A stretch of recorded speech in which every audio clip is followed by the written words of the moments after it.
Case की कार्रवाई शुरू की जाए।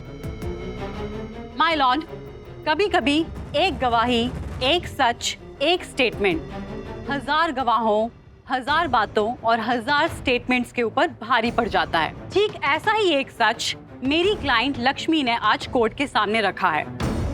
इन्होंने जो मुद्दा उठाया है उससे इस केस में ही नहीं बल्कि ओबरॉय परिवार में, लक्ष्मी और ऋषि के रिश्ते में बहुत कुछ बदलता नजर आ रहा है। और इन बदलते हुए हालातों में मुझे लगता है कि हमें हर एक दिशा को एक नए सिरे से सोचने की जरूरत है। खासकर लक्ष्मी ने जो बात कही है ऋषि और मलिष्का की गैर कानूनी शादी के बारे में, उस पर अदालत को गौर करना जरूरी है। That's all, my lord. ये चुप क्यों है? कुछ बोल क्यों नहीं रहा? स्वेल भाभी, बहुत बड़ी बड़ी बातें कर रहा था ये तो, पर ये तो बिल्कुल भी वैसा नहीं है जैसा उसने कहा था। Look at him.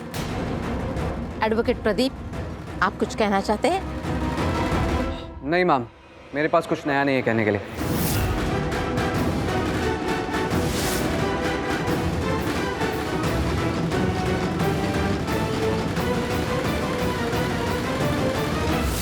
अब मैम सॉरी, पर इसका मतलब ये केस यहाँ खत्म होता है। इसका मतलब मेरी बच्ची, मेरी पारू मेरे ही साथ रहेगी। तो क्या अब हम यहाँ से जा सकते हैं प्लीज, वरना ये लोग कोई और केस कर देंगे। अरे लेकिन केस खत्म नहीं हुआ है, और तुम कौन होती हो केस को खत्म करने वाली? हाँ, हमारे परिवार का फैसला हम करेंगे, तुम नहीं। तुम्हारे कह देने से कोई रिश्ता कानूनी या गैर कानूनी नहीं हो जाएगा। तो ये तो आप पर भी लागू होता है ना। आपके कह देने से पारू पर आपका हक हो नहीं जाएगा। वो मेरी बेटी है, मैं माँ हूँ उसकी। पारो के साथ हमारा भी रिश्ता है, खून का रिश्ता। ऑर्डर ऑर्डर, चुप हो जाइए आप लोग। ये अदालत है, आप लोगों का घर नहीं है। अगर आप लोग ये भूल गए हैं तो मैं आपको याद दिलाऊं कि ये मेरा कोर्ट है, यहाँ की जज मैं हूँ और यहाँ केस का फैसला मुझे सुनाना है। अंडरस्टैंड? बैठ जाइए आप। सॉरी।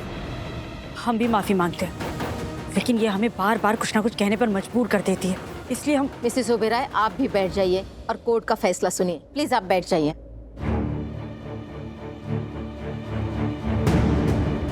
इस केस में कुछ नई बातें, कुछ सच्चाई सामने आई हैं, कुछ नए मोड़ रिश्तों में देखे गए हैं। उसके आधार पर ऋषि ओबेरॉय और मलिष्का की शादी को ये कोर्ट गैर कानूनी मानती है।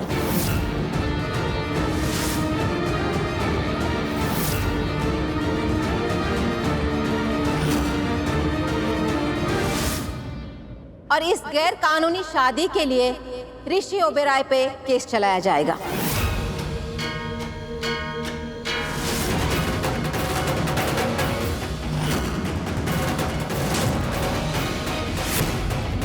और इस कस्टडी केस की अगली सुनवाई के लिए आप सबको परसों तक का वक्त दिया जाता है। परसों ठीक 12 बजे इस केस की सुनवाई होगी।